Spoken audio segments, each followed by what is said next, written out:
right. I think we're live. I need to be adding some topics in here on the screen between us. I don't even have all that done yet. Well, Let's let me see. refresh and see if it goes. No, not showing up on my deal either. Normally I get the old Twitter alert. Well, I'm seeing a few people start to get in. Yeah, I tried to put a notice up. I don't know if I got it up there in time. We're testing software, so you may notice a little bit of lag more than normal. Like we may seem a little jumpy. That's because we're using a testing version of the software because I'm testing this dual format out. If it works, it works. If it crashes, we'll just, come back on live and y'all try to find us. So anyway, we're kind of in test mode tonight. But I did get a couple of notifications. It's kind of like this is almost like we're reinventing the wheel a little bit here because it just seems like it's been forever since we've done a show or done shows, but it was just 1 week ago. Yes. I don't know. Maybe it's this Thursday thing and Snowmageddon 2.0 just has me like in a brain freeze. I don't know. Yeah, I mean, I've still got 2 inches of ice in parts of my yard, although it's melting, and my driveway still has about an inch of ice on top of it. Yeah, I noticed that like from Bossier, I think they were saying like three, I don't know, 3 inches, and then further north you get up into Arkansas, it got worse. And south of here, just a little south of here, it was a significant difference even between say like South Shreveport and North Bossier in the quantity of precipitation. Well, while we're on the subject of ice, let me get on my soapbox for a minute. I don't think we're going to do a countdown and all that tonight anyway. So, folks, if y'all are coming in, I think we've got, a dozen or maybe 20 people watching so far. But anyway, if you're just coming into the show, make sure and tag and like and share and do all that kind of stuff because we're pretty much going to skip the countdown. Probably. Well, we may skip them from here on out. But back to the ice situation. So I got a gripe, Mr. Lowry, and this may lead into Bossier City in general, but I had to drive to South Shreveport today, and I was on 3132 in Linwood. Instead of coming back 3132, Cross Lake 220, and coming back that way, I decided to go 3132, get up on 49, come north because I needed to come through that side of Shreveport. I couldn't get on 49 headed north right there because they had the ramp closed at like 10:30 this morning. So I had to, it's just an inconvenience, but I had to drive out of the way to loop around, come back through Bossier, blah, blah, blah, blah, blah. Anyway, my point is, this is not the first, nor will it be the last ice storm that North Louisiana has ever had. I can remember being through at least half a dozen ice storms of this magnitude or worse. I don't understand why our government officials cannot get prepared. It's not like we didn't have plenty of warning. They should have the state and the local government, they should have pre-staged the equipment and been ready to go. Look, I'm not saying this because I don't have any experience in the ice. I lived in northern Arkansas and Missouri, and I've told this story before. I'll keep it brief. When it starts icing or snowing, and it snows a lot more up there than it does down here, and sometimes that turns to ice. But you can count on Missouri, within 2 hours, they have the majority of the roads clear. Done. Are you trying to bait me? Did you really just bring up Missouri? It's the dinging of the phone incessantly on this corn. Well, look, no, I get, yeah, well, that's a self-inflicted wound, Right. somewhat. Yeah, it is. It is. but look, I'm not as worried as much about the ice as I am the fire. So, What? and when the fire, What fire? did you not Now, know? no. What Did, fire? Oh, to the people trying to melt the snow? well, no, no, no, Oh, no. You got to go down in the notes and go to the first link. Go to the police jury. Did you not oh. know? that we were famous across Louisiana? We were unique I'm from not even everyone sure else? I want to click on this link, but I'll take the bait. Hold on. During the ice storm, while we had Lord knows how many inches of ice. I mean, Uh, there was more hazards than just the ice. So I'm hoping this shows on the screen again. We're trying out this dual format deal. If our video seems a little jumpy, it's because we're testing the software right now. But I think everybody can see. I did not realize this, Mr. Lowry, until right now. We were in a burn ban during the ice storm. Yeah. I mean, look, I'm just saying, this came across my radar that we were the only parish in the state that, I mean, it's Snowmageddon, shelter in place because of the ice and the snow and the precipitation, and we're in a burn ban at the same time. Wow, I honestly had, but it makes sense. I'll tell you how stupid this is. Now, for all of you government types that are listening, maybe somebody will know. Maybe you know, Mr. Lowry. Okay, I am sitting at Swan Lake Road and Highway 80. You know, over there where the Quick Trip and all that is, and used to be Sue's Country Kitchen right there at that red light Yeah, intersection. yeah. There's a road grader. Now, this was Tuesday, so there's plenty of ice still on the road. You know, it was drivable and obviously easy to drive in my truck, but still plenty of ice. There's a road grader headed westbound on Highway 80. He even has a little escort truck behind him, but he didn't have his blade down. And my wife is like, how come they're not clearing the roads? There was still 2 inches of ice on Highway 80. And I said, I bet you it's a parish or city versus state deal. She goes, well, that's a state road. I said, it's Highway 80. She goes, well, why isn't the state out there grading the road? This guy drove for miles with his blade up. So, y'all riddle me this. Let's just say that Shane, our new CAO, whom we're very proud that he's the CAO, let's say that Shane says, all right, boys, you city boys, let's get the road graders out there and the heck with it, state or city road, clear the roads. Now, if they're doing a state road, is like DOTD going to come arrest the city boys that are clearing off the roads? How does that work? I mean, what kind of trouble would they really get in?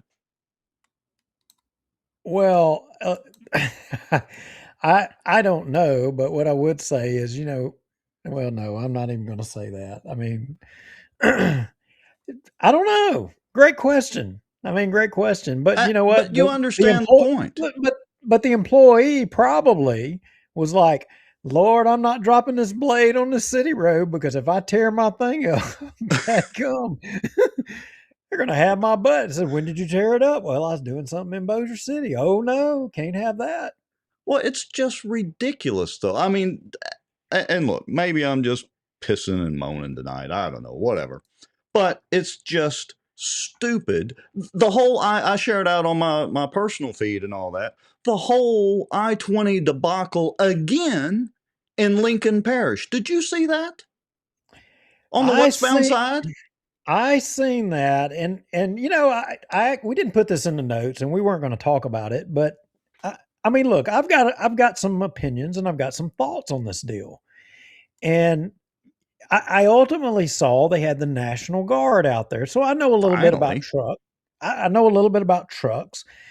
I know a little bit about cold weather. I mean, I spent a couple of years, up in Wyoming and Utah, and I mean, just it's as cold as it gets. And so I know a little bit about that stuff. But I seen the National Guard out there, and I was like, oh God, that's going to be slow. And I'm not taking any away from the right. National Guardsmen, but Yeah, it's a you, mess. Yeah. yeah. So especially after that was not going to be a quick fix because once those trucks go to sitting, I mean, here's the thing: most of those drivers that run along that I-20 corridor, they run it day in and day out. Going from the East Coast to the West Coast, and they don't have to deal with that a whole lot. If you've got just a little bit of moisture in your air brake system and or you stop and you've had ice build up because you've been running through it, and you stop, the heat from your brakes, it melts the ice or the water onto your brake shoes and all that stuff, and it literally ends up freezing it locked shut. You know how you get it free? You With a aren't going to get hammer. it free. You got a sledgehammer. You Yeah. got to go bust it with a sledgehammer. Now, I doubt those guard guys have had a lot of experience with going and having to how to get that crap loose. And and I would venture to say that most of those truck drivers run the southern route. They don't know either. Well, but hear me out though. Here's my biggest problem with this. This was going on 12 to 14 hours before anything was being done. And I look, I understand the logistics of it, that once the, thousands of cars and trucks and regular cars and trucks are involved in it, then it becomes a real cluster to get everybody moving. I get that part of it. But it was all over social media for more than half a day before anybody should have shown up. Jeff Landry, here's the thing. You might should have jumped in your little whirlybird helicopter and run out there at least to assess the situation. Because it took and this is not the first time this has happened in almost the same spot.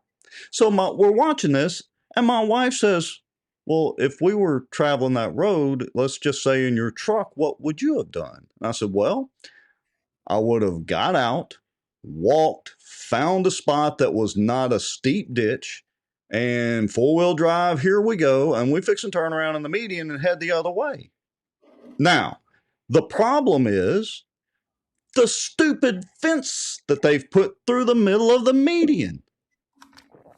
I mean, I got a pair of bolt cutters, but that fence is kind of tough, so I'm not sure that my little Lowe's bolt cutters would have taken care of the fence to be able to cross the median, to turn around and get moving instead of sitting there for 24 hours. It drives me insane. And I'm sorry for rambling on and on about ICE. I'm sure y'all saw the notes. You thought we were going to talk about the Border Patrol, but it's crazy that we go through this every ice storm. It is the same routine every single time. You would think that our super intelligent powers that be, benevolent overlords, would just be a little more prepared.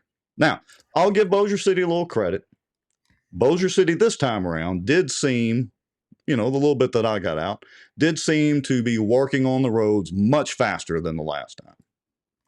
Well, look, I'm not going to throw as much criticism. I don't know what the heck happened out there on I-20 with all them trucks and all of that. It was egregious to me that those trucks and those people out there for, much less 24 hours, but longer than what they did. I mean, I don't know. I would be real interested to learn what the failure was out there. I mean, I know there's heavy wreckers out there, and that crap should have been being moved. So that's why I defer to that, a lack of knowledge on the trucks and how to get those trucks out of the way. It has to be part of the problem there. With that being said, I want to point out, to my knowledge, I've not noticed us ever deploying really road graders to grade ice and snow off of a roadway. To me, this is the first recollection of a storm that I remember seeing that. I don't remember ever seeing that. I mean, I was in Bossier for 20 years, in public service, and I don't remember ever seeing that. I don't. It's the first time I remember seeing it, other than once or twice here or there, that I can recall. So maybe Bossier was a little more prepared this time around.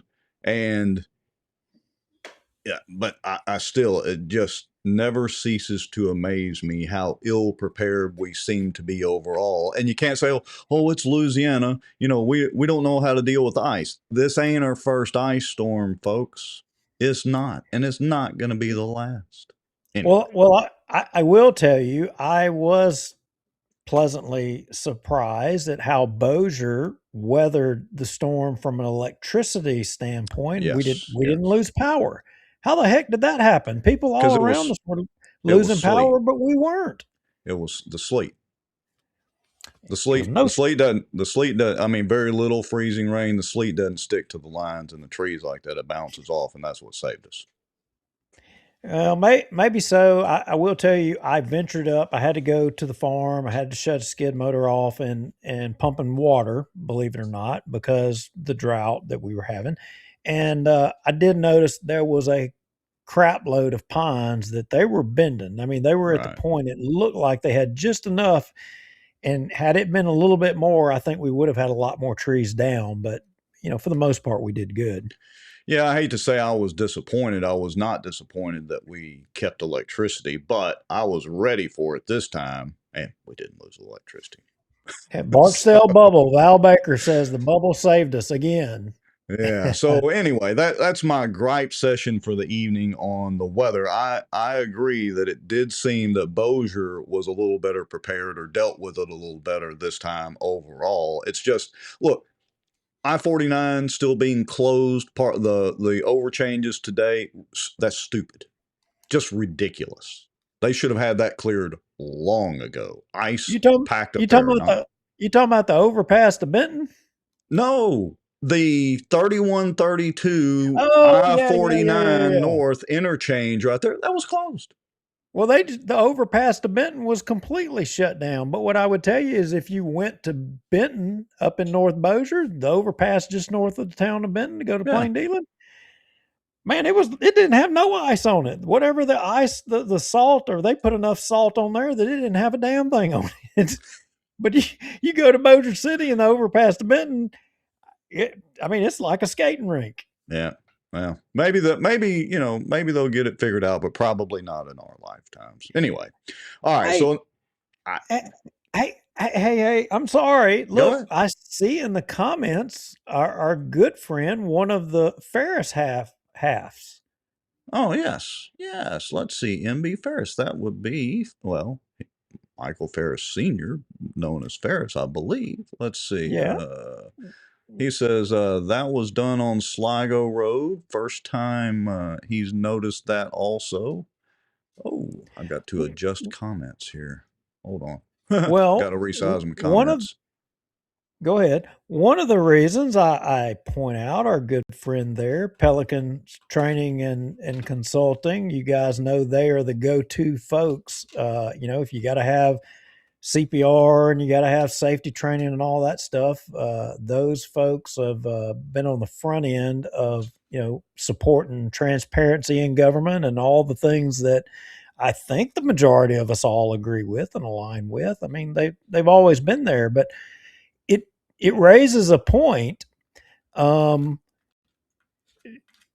Julie Ferris, his better half, she made a post on Facebook and she tagged us. And I think it's a valid thing that she was to talk about. And we've somewhat talked about it in the past. And I don't know if you would like to partake in that discussion now. I think it's worthy of talking about. And we're talking about the Senate race coming up. And Right. Yeah, there's I'm a little bit good. of a perspective here. I'm good for ranting and raving about whatever tonight. It's one of those nights. Well, let's get after it. So I got a link to what she tagged us in, and she ironically utilized or shared one of the posts of someone who has been a guest on our show, and I consider a friend, Jill Hines at Health Freedom Louisiana. And we've kind of not really been, I don't know. I guess you could say we've tried to be non-denominational. We got a lot of friends on different sides of things in the Senate race. I Uh, like everybody that has been in it. Yeah, you all have right. your So cursor that over it. that link is dead, or we've been blocked. I don't think Jill would probably block us, but that link is coming up dead. So let me see if I can find it. Okay. Was it a post of Jill's or a post of Julie's? Well, Julie was sharing one of Jill's. Okay, let me see if I can find everybody. Yeah, Let's it's not see. far down in her post there. Keep going. Keep going. Keep going. They're such a good-looking couple. They are, and fun to hang out with too. By the way, They are. They're maybe a little bit too much fun. all right. It's probably because depends on her settings that she has, because I don't see it. Was it a post of Jill's? It was a post of Jill's. All right, And so it basically, for y'all, what Jill was pointing out, she was putting a criticism up of former congressman, now the Treasury. What is it? He's the state Secretary, the treasurer. Treasurer, State Treasurer, John Fleming. Yeah, there it is right there with all of the This, legislators. Oh, I see the picture. Nope, keep going. On the left, oh, I guess that was that looks uh, like all of the legislators in that photo that you're showing right there on the left. That was the post that Julie was referencing. okay. Well, anyway, I'll So try to find. It was against Fleming. correct. All right, I'll In see if I essence, can. what Jill was trying to say, and she was trying to say that all of the legislators who were the most outspoken against the carbon, right there, that post Capture. right there, yep, the carbon capture Okay. stuff, right there, you All right. got it. Let me see. I'll see if I can put it up on the screen a little bit better. Yeah, But she go was ahead. trying to say and be critical of that those folks were, all of these legislators were the most outspoken against the carbon, sequestration stuff. And to their credit, I'm not taking anything away from them. They are, but we even had Danny McCormick on here and talked about, and Danny acknowledged that, they kind of didn't know, and there were some bad things that were put in front of them, and they had some bad votes.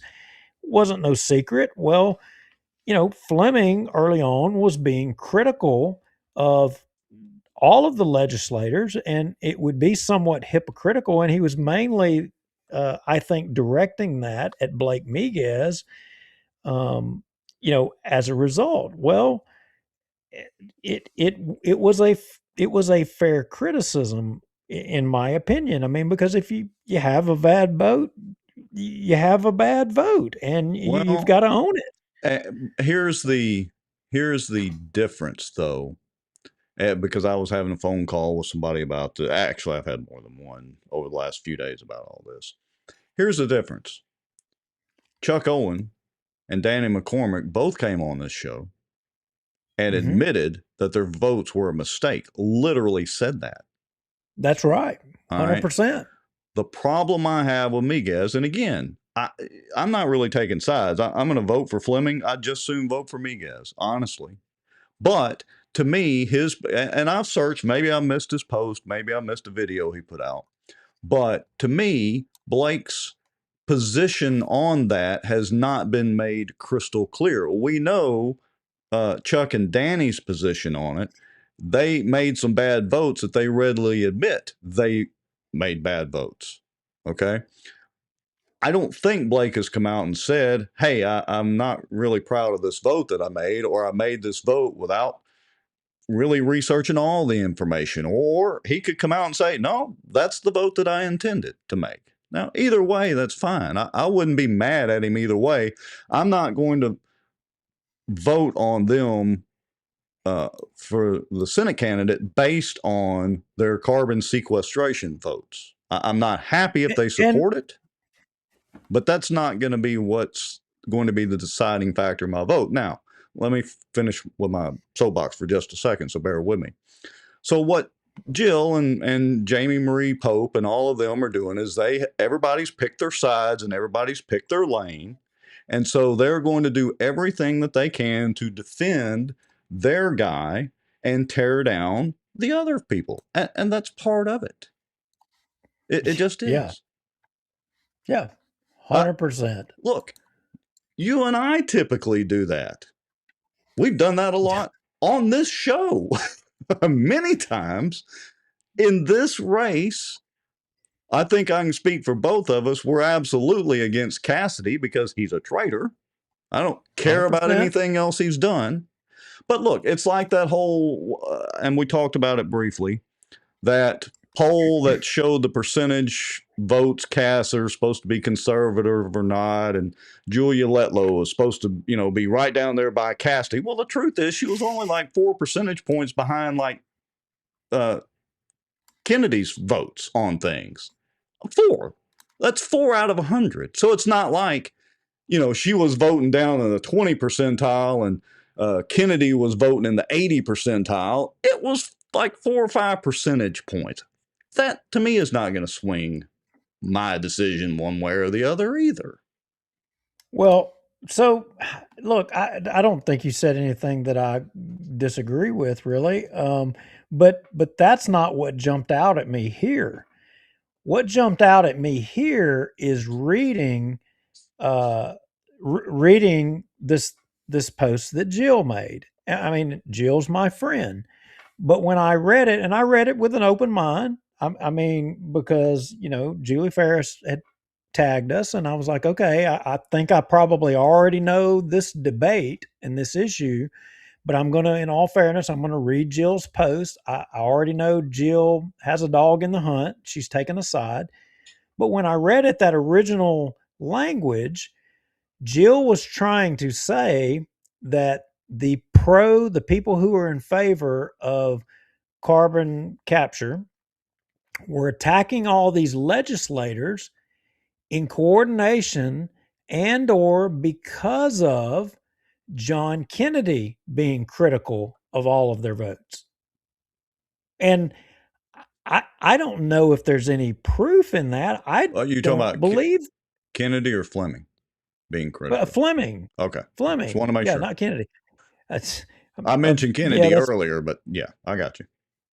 Kennedy's been on my mind a lot lately, and you know why. But anyway, so, but as I read that, and you can read it yourself, but it's almost like she's suggesting that Fleming is coordinating. Now Fleming is being he's been the most outspoken against carbon stuff, but now it's being said that it's being suggested he's steering or responsible for the pro carbon capture lobby attacking the legislators who are now fighting against carbon capture. All right, so let me read at least a paragraph. Well, let me read a paragraph of her deal because it might be kind of hard to see and for folks watching on the smaller phones and all that. I'm reading one of her paragraphs, but you can go to Jill Dillingham Hines and search her. We've had Jill on; she's a good friend and all that. But her post is public, so she says this CCS junk is rooted in John Fleming's Senate campaign and a so-called conservative organization hired by Fleming, the same group that used her name to assert Blake Miguez voted for vaccine mandates, an absolute lie. Who is going to work with Fleming in his current office or in the U.S. Senate after his willingness to throw these conservatives under the bus? She is right. From the perspective of Fleming has pumped over the apple cart. Look, McCormick and I were talking about this last night at the Caddo Water meeting. Is your voting record fair game or not? Absolutely.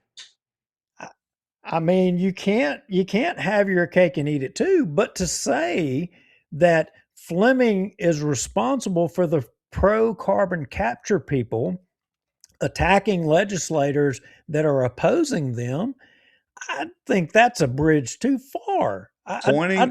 Now, maybe there's some specific posts where, there were some errors or something. I don't know, because I've only just kind of been vaguely aware that all this hullabaloo was going on in this hornet's nest. But it is absolutely fair game. It is the only thing that you should directly attack is somebody's voting record. Don't go by what a politician says to you. Go by what they do. I'll give you a prime example. Bear with me for a second while I kind of veer off the beaten path here. I'm pissed off at Trump right now. His damn rhetoric, his Second Amendment rhetoric over the shooting of the guy in Minneapolis a few days ago, Kristi Noem's rhetoric, Kash Patel's rhetoric, they ought to be strung up. If I could take my Trump vote back right now, I'm so pissed off I would. However, Whoa, however, whoa, let me finish. hold, However, hold, let me hold up. finish. I have consistently said I don't care if Trump runs naked across the White House lawn with a bunch of cocaine and hookers running behind him, as long as he makes good Supreme Court picks and good federal judiciary picks, which he has done consistently. So even though I'm pissed off about him running his mouth, or as my grandmother used to say, letting his mouth overload his ass, the past couple of days on this issue, I'll forgive him here in a few days after I get through being pissed off. Now, Why? Why did you have to bring hookers in this? Why did you have to? I mean the cocaine and all that. You know, I can get that, but the Border hookers. I mean, come on. Patrol, ICE, they're Why? getting the rapists and the Why sex are you hating on traffickers. hookers? I've been watching that stuff for. Hey, my shirt literally says part-time hooker on it. Hold on. I mean, look, he's trying to get money. He's trying to stop all the drugs from coming in. So I was I going to take that agree. part as a joke, but then you had to throw hookers in here. I agree with what he's doing with ICE. That's not my problem. But when he came out and said you shouldn't have guns, no, wrong thing to say. Even if you said it and Who didn't mean shouldn't it. have guns? Who shouldn't Trump have guns? Trump said you should not go to protests with guns. He forgets all the Second Amendment protests and everything where we all show up with guns. Well, you're my friend, and I'm not going to go protest you knowing you got a gun.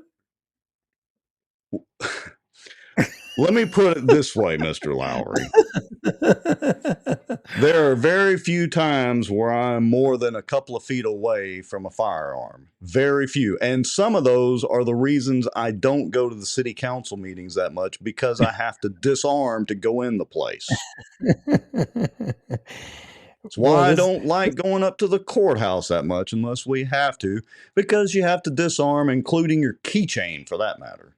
I can't take my Army issued, it was Air Force issued to my grandfather, his little, I think it's a P-38 see, can opener that he gave to me that I keep on my keychain. I've had it since I was a kid. I can't even take that into the Bossier Parish Courthouse. I was like, you're going well, to let me take I my keys? I can kill you with my keys easier than this can opener. see. I'm unconcerned with your worries about being able to get in and out of the courthouse without being checked. You know, now I've got my wife wondering why I'm defending the hookers. I'm not staying It's focused on that. I mentioned it one time. One time. it. You've now mentioned I it know. 4. But it's just like, I don't know what it is about you. You have this knack for getting me in the middle of some stuff. But Squirrel. I don't know. I mean, look, I don't agree with Jill on this. I don't know how she can suggest that it's John Fleming, his campaign, or anything's fault when they were the first people to jump out there. They made an issue of this, took a position, said, we're against eminent domain. We're against carbon sequestration. They took a strong position on that. They criticized everybody. They criticized anybody. They could have just advocated for how strong they are on the position, but they made it an issue. We the same way we do on this show. They Right. they said all these legislators, even people who are friends that identify with them, with him, they had these votes. And I would contend that probably that action has steered some of them to take a more strong position against it and has probably moved the needle a little bit. But to suggest that they may be coordinating or working with the pro lobby when their all their advocacy has been against carbon sequestration, I don't know. I just don't I don't like that. I think that's the same that's spin, but it's campaigns, it's politics. Yeah, they've picked their sides, and that's fine. Again, I like Blake Miguez very Yes. much so. Look, he finally got constitutional carry back to the people in the state of Louisiana after McCormick had tried for many years and a couple of other people. He got that across the finish line. That's my litmus test for everybody. So I don't have a problem with Blake. Do I like his carbon sequestration votes and eminent domain votes that's got everybody's dander up? No, I don't particularly like them, but I can overlook that because of a Second Amendment stance. So anyway, and my problem, and this is throwing all the legislators that had a bad vote on this, and I said this when I ran trying to go down there. I think it's bullcrap that these legislators have the quantity of legislation that is poured on them every session. And I'm not crying for them or pity pot. That's not what this is about. But what I'm saying to everybody is that your legislators get too many bills, too much information poured on them and sought to be forced through these sessions. And the result is you get a product that comes out of these legislative sessions that has not been able to be thoroughly considered by the legislators, and the legislators find themselves in the position to where they have to depend on lobbyists or people to give them summations what this means, and they may not always get the full summation that they need. I mean, lobbyists they're paid to try to steer things a certain way. So the only way you fix this to where is you slow down the process, you slow down the quantity of stuff that's coming through there. Some person, I had this debate with another person. They said, well, we need to start paying these legislators a real big salary, and they just do this full time. I don't think that solves your problem. I don't think it solves it either at That all. just says that, well, you're paying them. They should be able to do the more bills. They should be able to do more stuff. Well, I'm sorry. I don't think that's going to work out as well as people think it would. Look, Yeah. and I'm the first person to say that, whatever the state approved salary is for them, I don't know, it's like less than $20,000 a year or whatever it is. I don't think that that's enough considering the amount of time that they have to do. And I don't mind them being compensated some for their time and expense, even though they're serving as an elected official. I wouldn't mind that being bumped up a little bit, or whatever. But sure enough, paying them to be a full time. Look how Congress turns out. I mean, you can use that as an easy litmus test. How well that works out. Just apply that to the state level, and well, you have about the same thing, in my opinion. Yeah, I mean, it's the same thing on the federal level. I was literally reading through bills today that just endless amounts of bills, and there's no way that any your senators, your congressmen, there's no way they can process through all of this legislation. We're sending people to do work that and tasking them to do work that they cannot do. There's no way they can, on their best day, process all this information effectively. The only thing they can do is take a guess on some of it, focus on a couple of things, and be really good at it, or they suck at everything and try to do a little bit on everything. It's a broken process, and it needs to change a little bit. Yeah, and just to remind everybody, because we got a couple of text messages, that we're running the beta version of the software tonight, trying out a new feature. We may have a little stop motion, little lag, little delay. I understand that, but we're testing the software out. So if you don't mind, bear with us. If you don't like it, you can just tune us out. We hope you don't. All right. So what shall we've covered the ICE. We've covered the Senate. What about the Caddo DA? Yeah, John Settle in Settle Talk, he has been on top of that a little bit. Him being a former attorney and all. Hell, he may still be an attorney. I don't know. It ain't none of my business what he does or what he doesn't do. But I do know he puts out Settle Talk. He stays on top of this stuff, and he was putting a little bit of a report out. No surprise on this, but James Stewart announced that he was running for re-election. No surprise there. Yeah, no surprise. And, I, Caddo is Caddo. I think as a whole, Caddo Parish is not that bad. It's just some parts of Shreveport, of course, leave a little bit to be desired as far as crime and all that sort of thing. But I guess he's doing an okay job as a whole on the, on balance. But there is always a complaint that a lot of folks either get released over there or gets light sentences or whatever, and apparently the what they call it, recidivism and recommission of crimes is kind of high. I don't know, but maybe he's a good enough DA. He'll probably get elected. I don't know who's going to run against him. Well, don't know who's going to run against him. Come on now. What are you talking about? You don't know who's going to run against him? Let me see if I can find my little crickets sound thing. You're trying to set me up here or something, or? I was trying to tee you up a softball. Here we go. Wait. Okay. Okay. Well,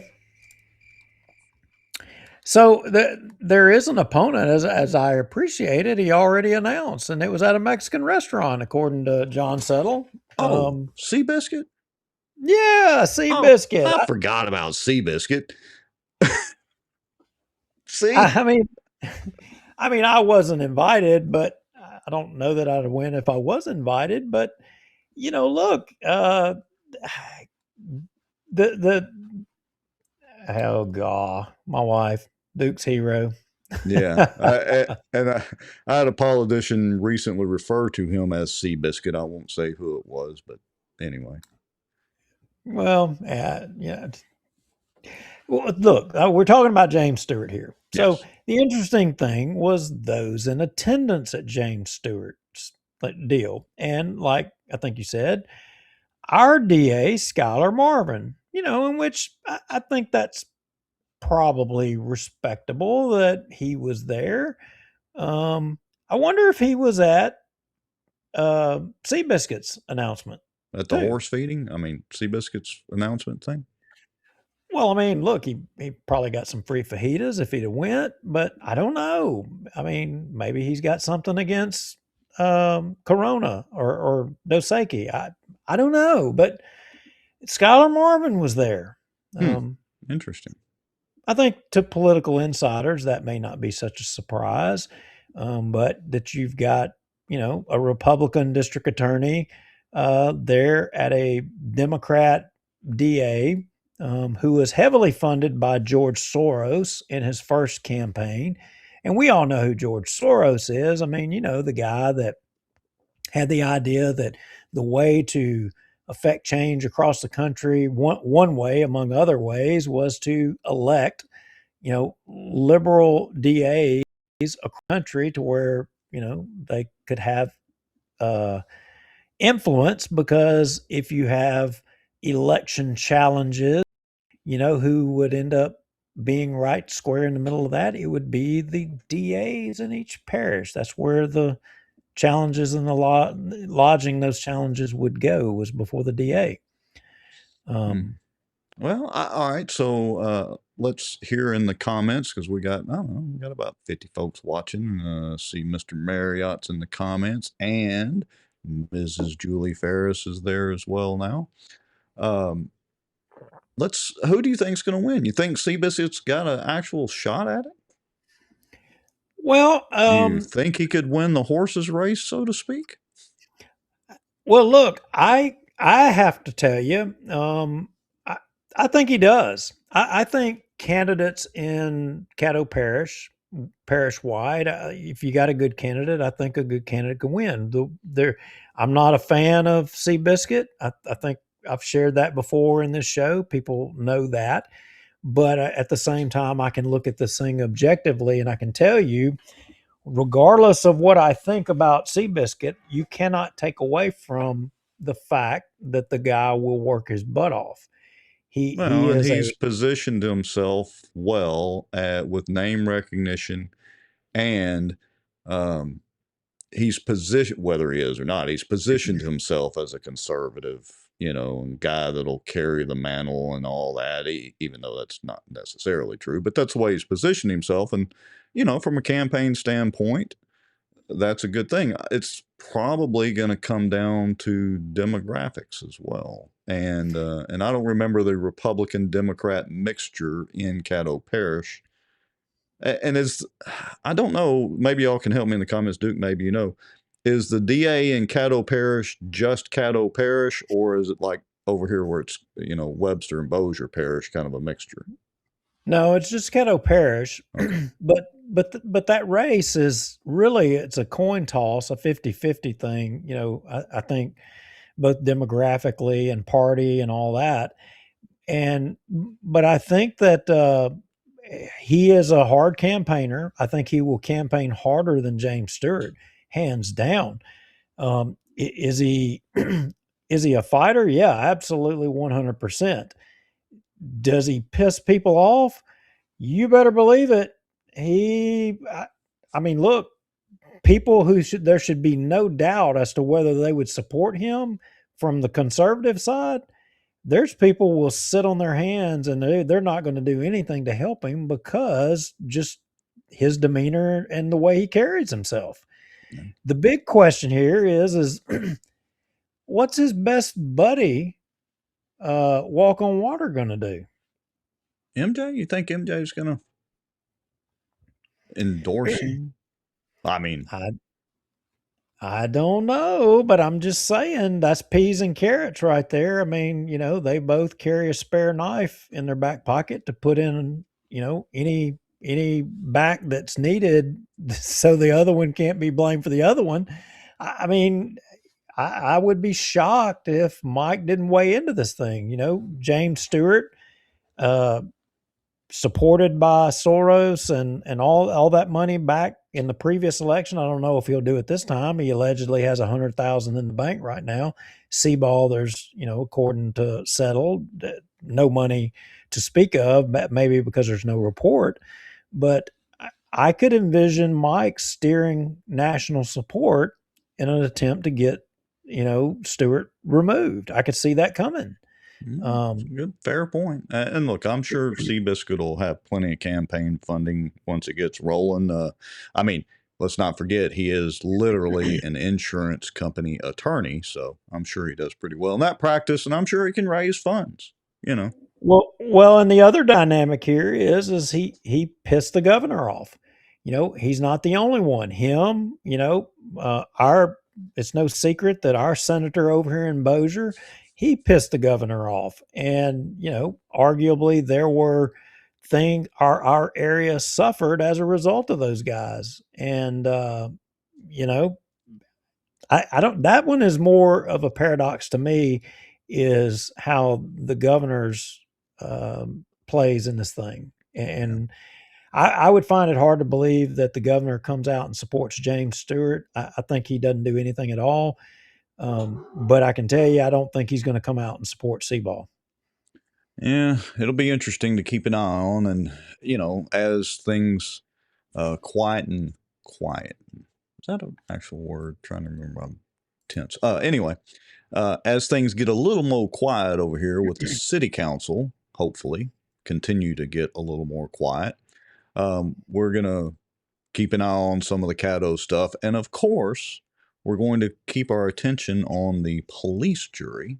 We kind of hinted about that last week. We showed the video of Sadal at the police jury meeting, pretty much reading them the riot act from his commentary, and we teased out that we might have some interesting stuff coming down the pipe about the police jury.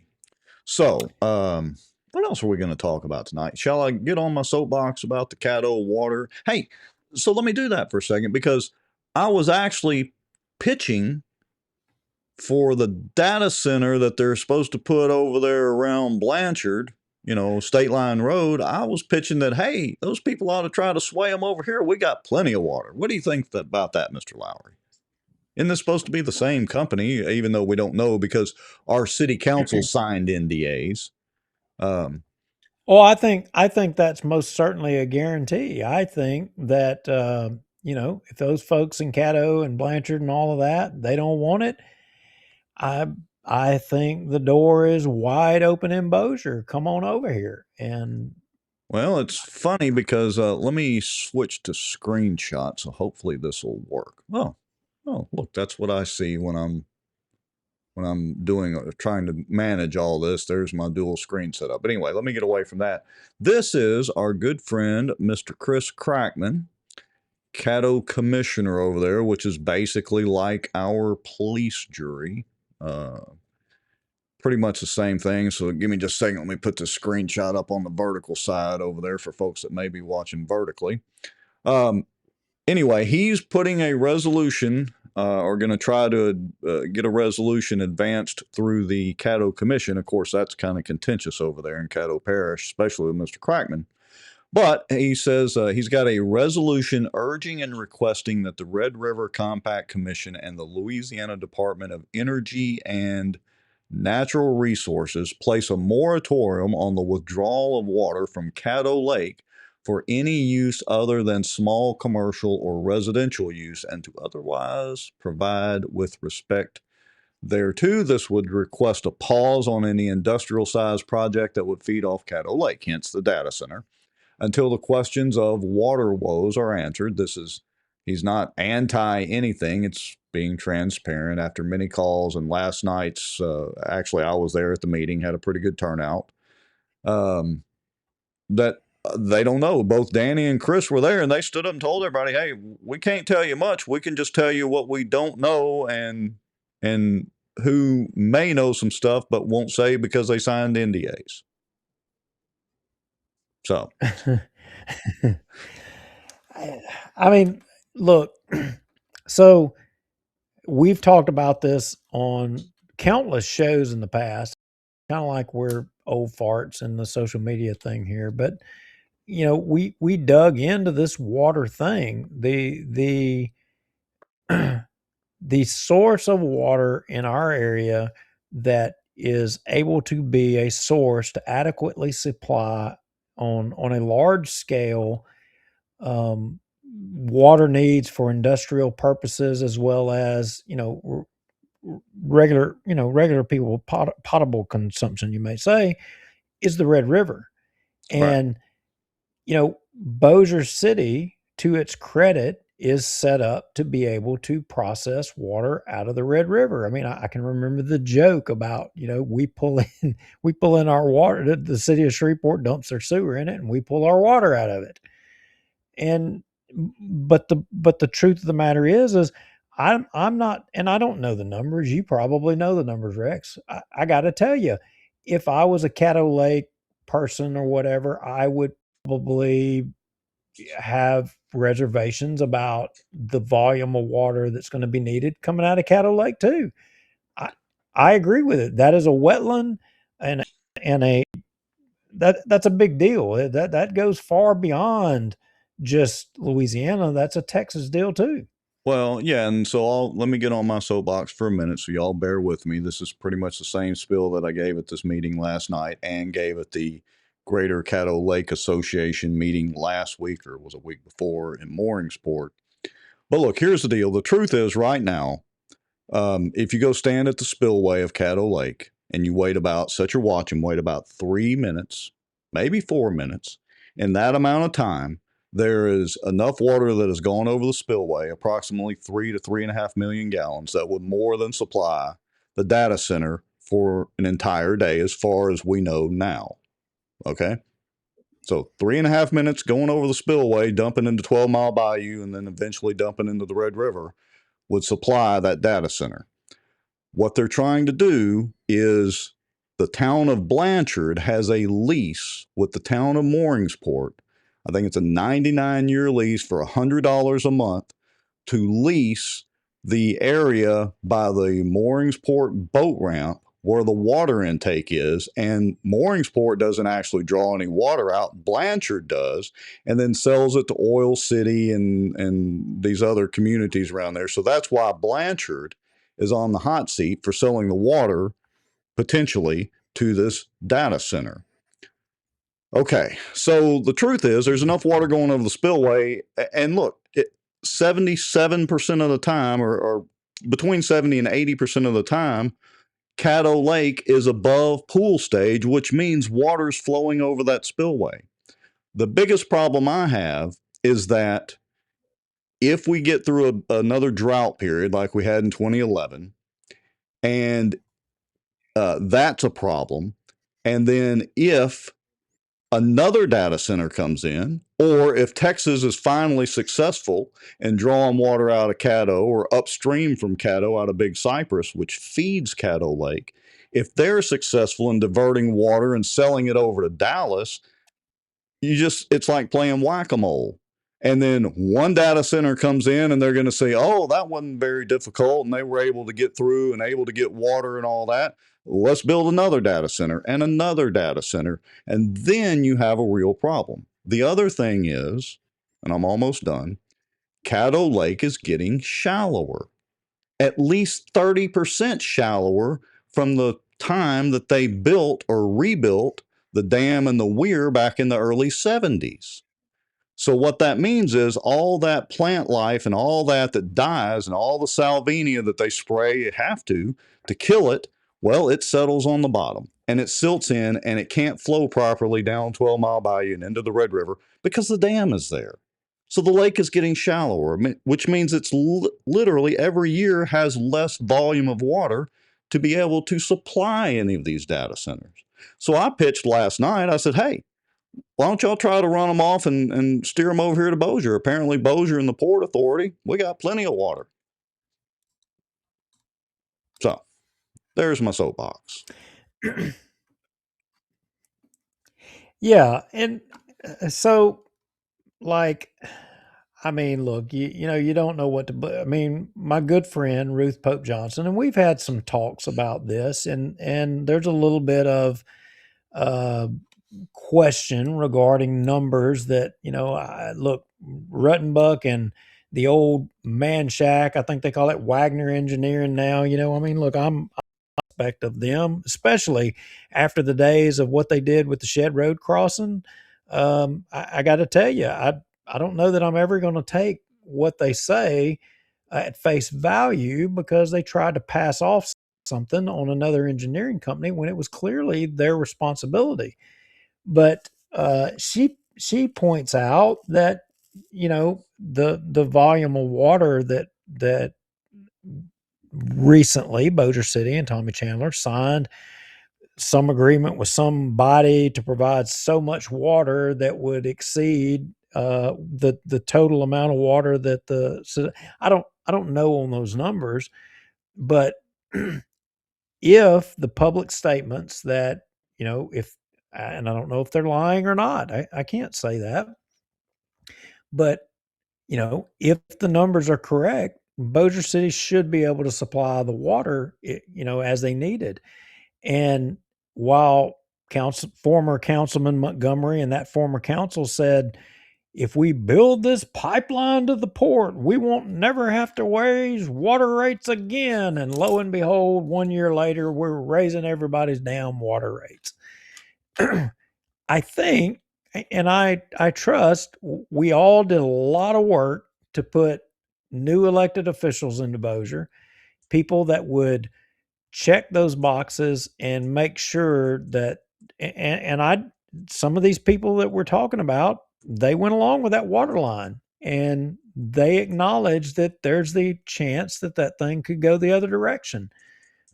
But we all work to get them in there, and they say that we've got it, and we got to put our faith and trust in them telling us that they got it.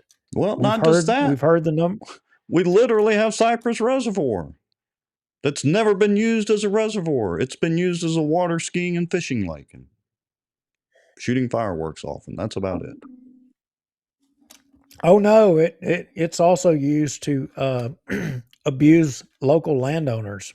Just Well, ask the and Cypress District. yeah, and they use it to dump, some of the sewage and stuff from the couple of those subdivisions over there and a few people's houses and all that. But that's a whole other story.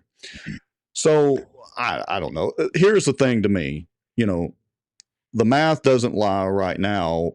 Would this one particular data center drastically hurt Caddo? No, unless we just had a horrendous drought. Can't really predict that. I wouldn't have a problem if they said, look, if it is, if the water level in Caddo gets down to pool stage, thus no water is running over the spillway, you can't draw from Caddo Lake. You'll have to pull from an alternative source. If there's water flowing over the spillway, personally, I don't care if they draw it out of there or not. It's literally just flowing over the spillway. I would argue that Caddo actually needs a drawdown. I would argue and can make a damn good argument that that entire dam and weir needs to be redone with some drawdown gates to actually draw Caddo down periodically. You got to do something to dry the silt out and compact that silt. It is noticeable that it is getting shallower. But that's a whole other Now look, discussion.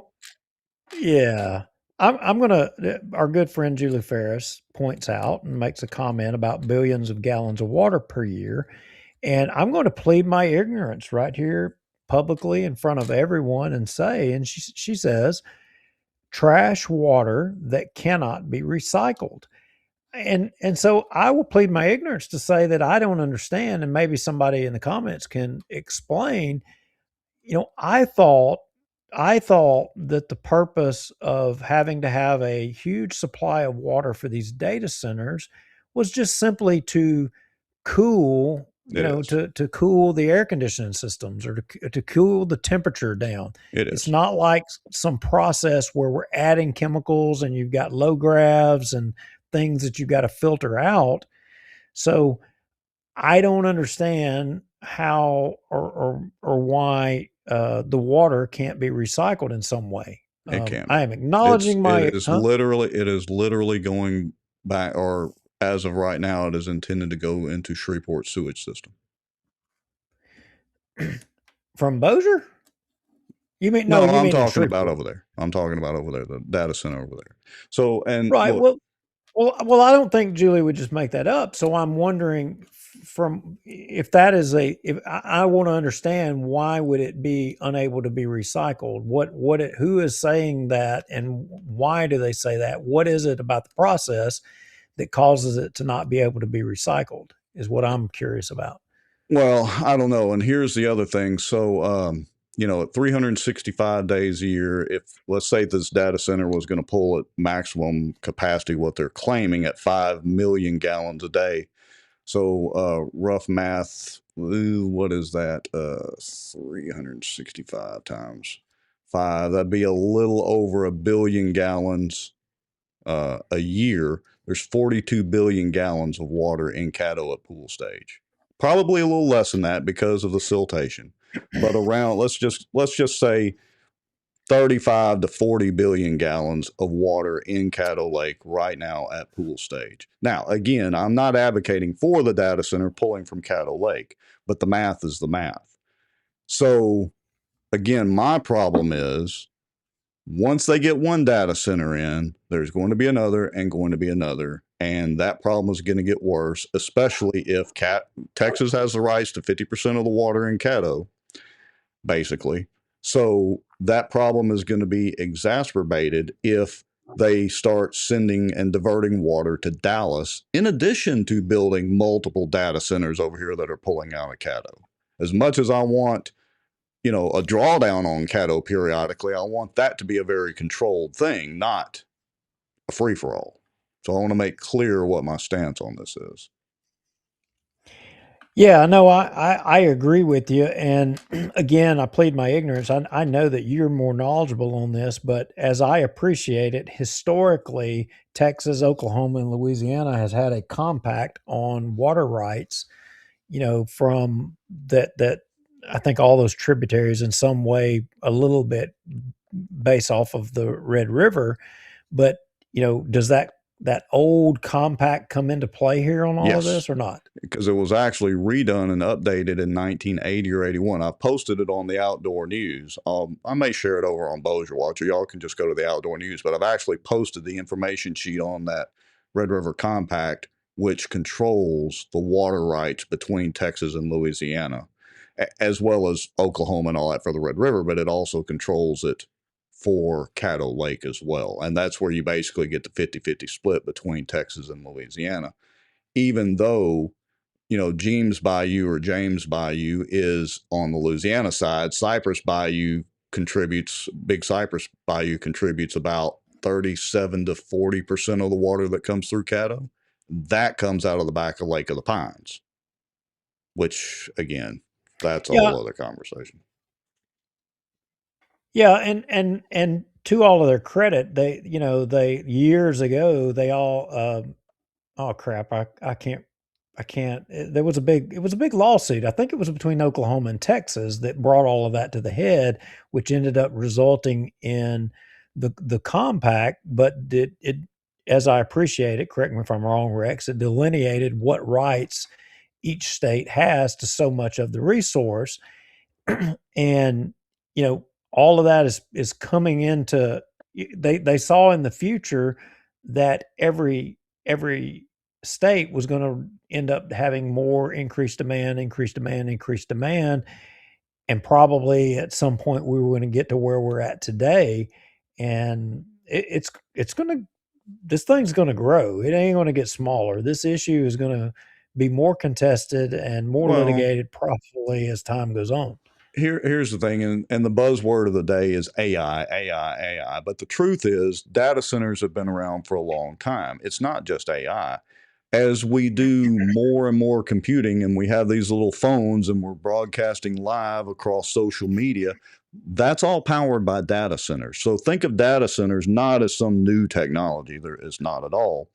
But you need horsepower. So it's kind of like a car. The more people that you stuff into a car, the more horsepower you have to be able to drive those people down the road at a certain speed, or a pickup truck. If you're pulling a trailer, the heavier the trailer is, the more horsepower you got to have to pull it. The data centers provide horsepower to companies like Facebook, Google, etc., Amazon, etc., to be able to do all this computational power that they have to do as we're coming into their services and websites with our devices. Does that make sense? So you're yeah, so you're the tech guy here, and the issue is water and cooling, right? Yes. That's the big issue with these things. Water Okay, cooling and so electricity. you're the tech guy. I mean, Elon Musk has proposed putting these data centers in space. I think he even in a post he went out so far to say is that the future is ultimately all of this will be stored not on the planet but in space, natural cooling per se. What's the feasibility of that?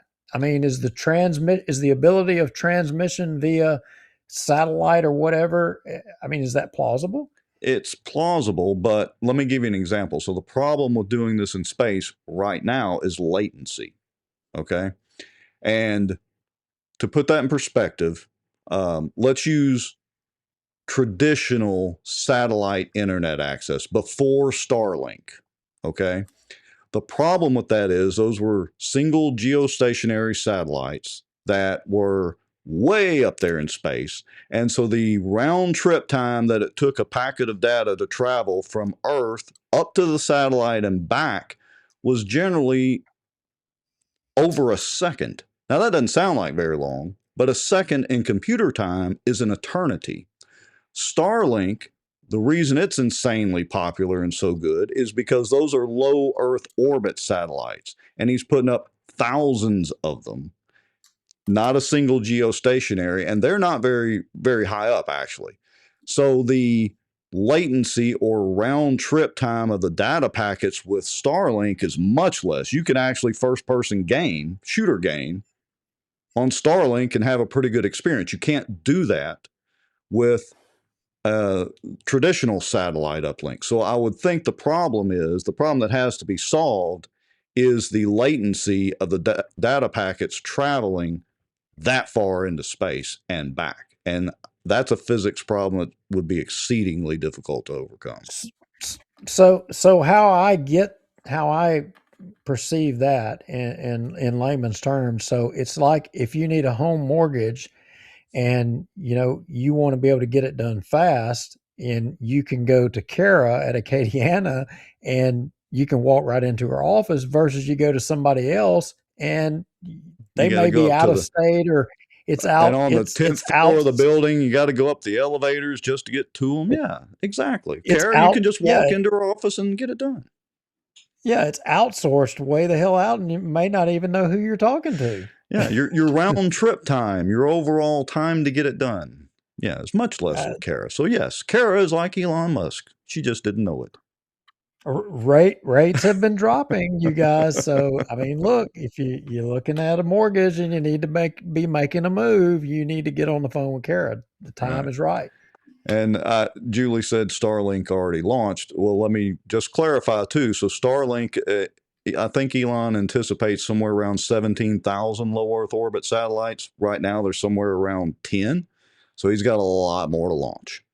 And that's why they've done the limited rollout. When Starlink came out at first, you could only get it in limited areas because they didn't want to overwhelm the system as they're sending up more and more satellites. And those satellites are designed with a finite life and they fall back down, in theory, burn up in orbit before they hit the Earth, and they just send more up. So there's your Starlink lesson for the night. Well, hey, look, I want to bring something to everybody's attention. Something came across my radar. Well, actually, my wife again. She brought something to my attention. Cut one, rounding.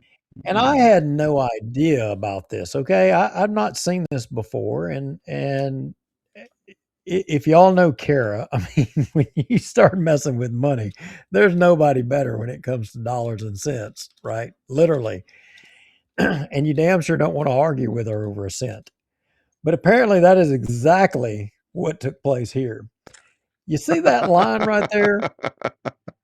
All right, first of Rounding. all, no, I was more on the grilled sensation. I've not had a grilled sensation. Look, I'm not so sure that this ain't the best thing that Walt Bigby has brought to Bossier City, but you got to admit, Zaxby's chicken is good. Good job, Right. Walt.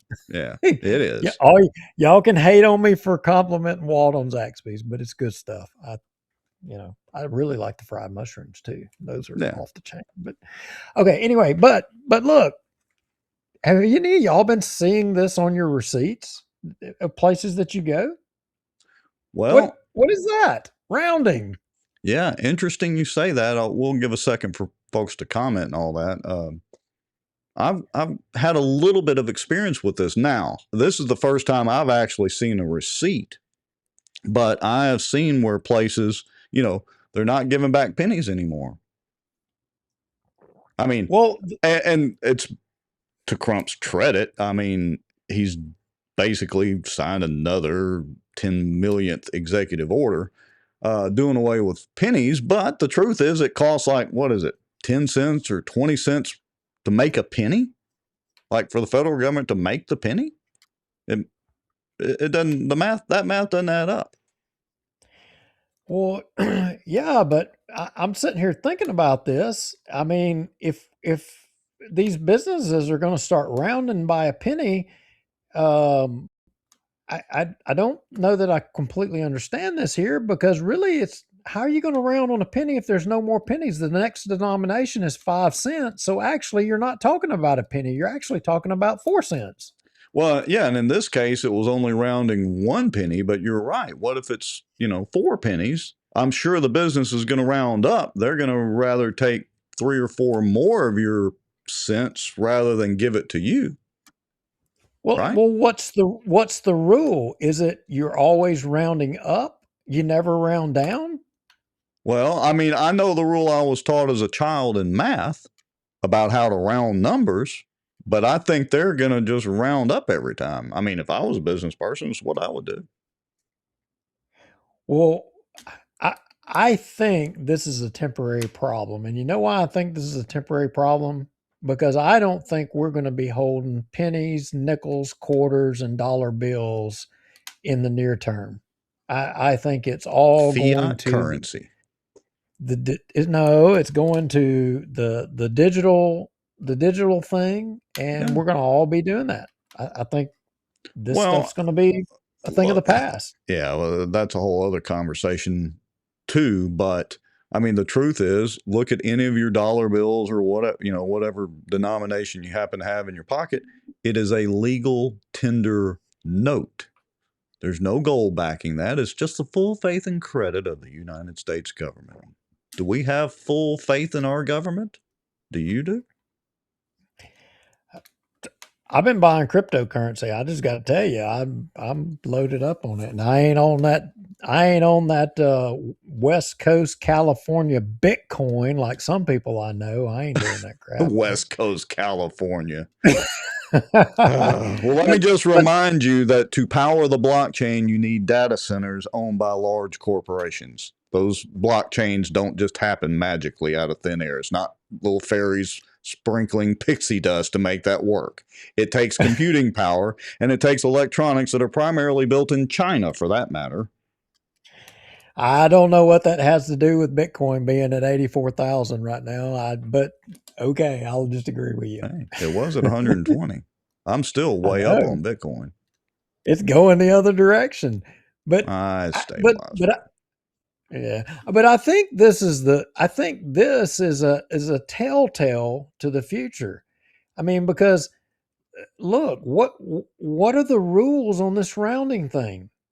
You know what I'm saying? This can't again, last. I know how to round as far as math goes, but I can tell you how businesses are going to round. The businesses, and I'm not faulting any business for doing this, the business is going to round it to their good. It's just like the convenience fees. You pay your What's the bill. limit? Look, What's the limits on round? What's the limits on rounding? Hold on, let's Well, expand this conversation a little bit. When you pay your bill to the city charges, and the state both charge you a flat rate for that. That is not what they're paying. They're literally making money on it. I know, I used to be in the credit card business, and to process a debit card is far less than a credit card, but they charge you the same convenience fee whether you're using a credit or a debit card. And that's not the way that works at all. Well, I know that, but when we all get over to this digital currency and the crypto stuff, which is coming, Mario's going to be crying. He's going to have to find a new business. Oh no, he's a smart guy. He knows how to expand. I know he's a smart guy. Everything he touches turns to gold. But here is another indicator of something that that's not common. We haven't really been seeing this. I mean, this is literally on a meal at a small, it's because level. Trump did away with the penny, and I'm not faulting him for it. I get it. The math don't work. But it's because Trump did away with the pennies.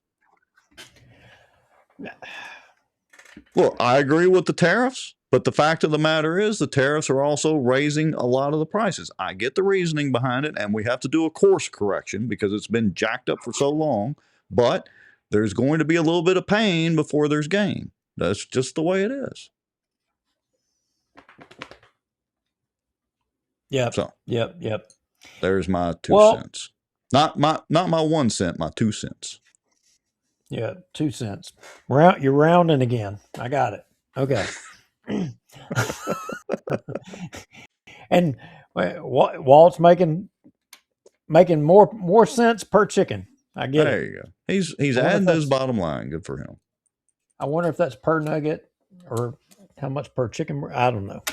Yeah. I could go all day here. Anyway, so hey, I know we're about ready to wrap this thing up, and guys, we all the cold weather and all that stuff, and we all were like kind of locked down and all. And right before that, we had a pretty tragic event in Bossier with one of our local sheriff's deputies that lost his life in a horrible incident, on the train tracks up there off of Benton Road. And Tim Jordan, yes, I've got some cuts in the folder regarding that.